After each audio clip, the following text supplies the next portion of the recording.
And now, you know, I had known Laura for a long time, and then I was at a CHRC, the Human Relations Commission dinner. I knew you worked for NIRE and kind of been around in development. But she got from the Cincinnati Human Relations Commission several years ago the Diversity Award for pushing diversity in every organization she was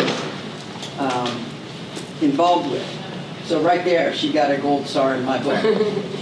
She's now heading up the port. They are doing the best job I've ever seen the port in this town do. And it is, when a neighborhood walks into the port, now it's a parity relationship. It is person talking to person. It is not, we know and you don't. We have power and you don't. They are very much, it's just a transformed organization, and it's all due to Laura.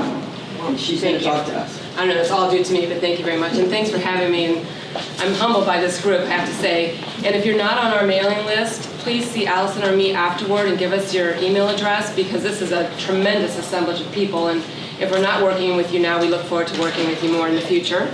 And I know we are working with some of you, and some of you wish we were working with you more, and give us time. So I've got a lot to cover here.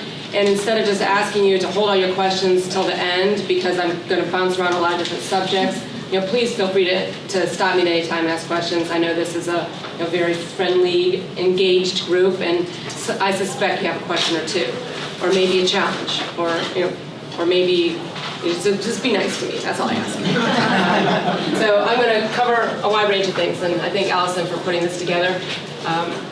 I don't normally speeches are 20 minutes, and they're easier. This was like, okay, you got an hour. So, oh man, an hour's a lot of time to cover. So we threw it all in here. So I'm going to talk about what's new at the Port Authority right now. I'm going to give you, show you what our budget is, give you a sense of where we're funded, where our sources of revenue are. Talk a significant amount about the land bank, because that's the tool that we use most extensively in the communities. Highlight REACH Evanston, which we're immensely proud of, and we've got a number of our partners here that are making that successful. Talk about some of the other things we're doing in other communities. I'm not even sure what the special announcement is. I'll find out what's up there. And then share with you what we're doing right now with our strategic planning process. So first of all, what's new? This is our board of directors, and so I'll just tell you, if you're not aware, our Port Authority is jointly formed by the City of Cincinnati and Hamilton County. They each have 5 board appointments who serve 4-year terms. So we're quasi-governmental, and the structure of this is supposed to mean that we're removed from the political pressures, because our board, none of us are elected. Our board members are appointed, and then I'm hired by the board. So I report directly to the board of directors, and we are all collectively then accountable back to the city and the county. We have 3 new board members this year. The city of Cincinnati has appointed Charlie Lucan to fill an open position there. So he just started in January. Bobby Fisher and Mario San Marco are 2 new county appointees. Typically we have each year 1 city and 1 county appointment that expires, and sometimes they're reappointed, and sometimes those elected officials choose to appoint somebody else. So this is our governing body. They're, as you can imagine, they're tough bosses, so you have to have some empathy for me. So we are very excited about engagement in the community, not just doing things in the community, but getting involved in the community as well. This last Saturday, Deborah Robb, who's a member of Crossroads Church, brought about 30 volunteers, including half a dozen staff from the Port Authority, for a day of work in Evanston. They worked on landscaping and painting on 18 different properties, and it was part of Crossroads Go Cincinnati Day, where I think they deployed deployed thousands of people throughout the region. We even had some of our new residents who have purchased one of our homes come to participate that day. The family down in the far right-hand corner, one of our new residents. And we also had a couple of our staff work last Friday in Queensgate and a cleanup day there, which, as you can imagine, looks a little bit different than it does at REACH. I know they encountered lizards there, so there were no lizards reported in Evanston, I'm happy to say. We're also involved at the Advocacy, both learning more about what's happening, best practices throughout the state and the country, as well as giving speeches to organizations. Increasingly, we are sought after to share the experiences that we're having, and other communities are benchmarking off of us. Darren Hall, who leads up our real estate development team, is going to participate later this month at the Regional Product Council of the Urban Land Institute. And Darren and I are both going to participate at the Great Ohio Policy Center Summit in June. Darren is going to talk about strategic revitalization, leveraging assets, anchors, and land. Or actually, that one's me. And then Darren's going to do redeveloping commercial vacant properties in business districts, linking property use and economic revitalization. Those are just in about 3 weeks in Columbus. And each fall, our land bank team plays a significant role in the Ohio Land Bank Conference. This week, we also have 3 members of our staff who are in Detroit for the, boy, Allison, do you remember the name of that? I don't either. Something about vacant property. Yeah, I think it's Vacant property. Yes. So we've been attending that for the last 3 years as well. So we're always looking for new partnerships. About 18 months ago, we were approached by First Southwest Bank to be the Ohio sponsor of a down payment assistance program that they have offered in other states across the country. We branded this Communities First Down Payment Assistance to Ohio. For Ohio, you can see here the terms of that plan. There are currently 13 actively participating mortgage lenders in this, working with us in this program. For those of you in that business, if you're not a member sponsoring our program, we encourage you to do so. It's been immensely successful, and this is going to be an income generator for us. That's one of our goals, is to become more independently sustainable with revenue sources. As this is really providing a service throughout the state, it's a great opportunity for us to earn money. And our board was concerned last year when we took this to them that we wanted to make sure that we weren't participating in lending practices that might lead to foreclosure crises in the future. So we're very careful with the targeting of this program. So far, the average FICO score has been 680. I think the minimum is 650. So we're targeting people that do have reasonable credit.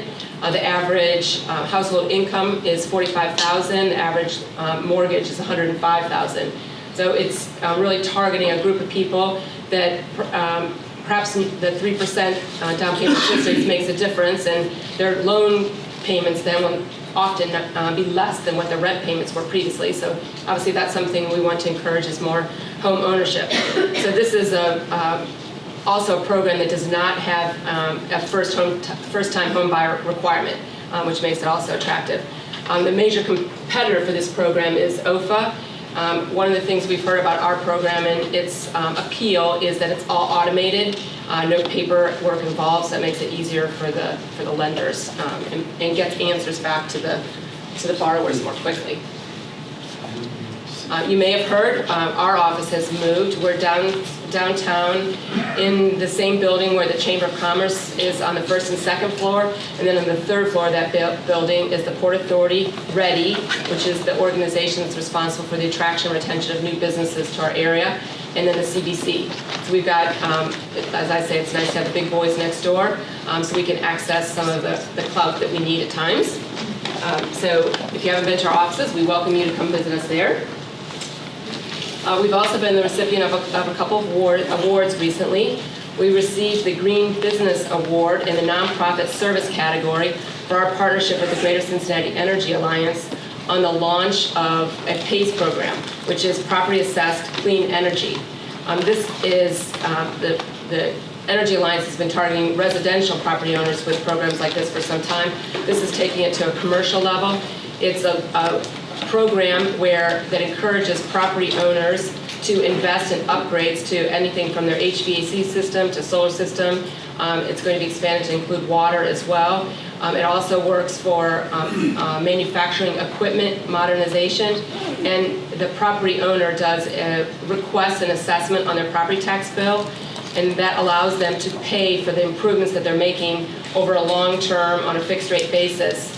Instead of getting perhaps a 5-year loan from the bank, in which case there's often not a return on that investment. So going back to Patricia's comments about sustainability, this is a way for us to participate in encouraging sustainable investments throughout the county. Yes? Laura, is PACE working for residents now, individuals, or where is it right now? I honestly, I do not know. We have not been a partner at all on the residential side, other than for a major multifamily. So I can't tell you what if they've got the part of it with the property tax assessment working for residential. I don't know that, but we can find out for you. We just met with them a couple of weeks ago. I think they're really expanding in all directions. But definitely homeowners are a key target area for them. I know they're a key target. I just don't know if they have the property tax assessment piece to it. I don't think so, because it's a quite a complicated thing to get set up within each jurisdiction. We participated in the Cincinnati Neighborhood Summit this year as an exhibitor, and we were very pleasantly surprised to be the recipient of the Collaboration of the Year award. And as Patricia mentioned earlier, that's something that we really pride ourselves on, is that collaboration. And that was for the REACH Evanston program that I'm going to share a lot about with you this morning.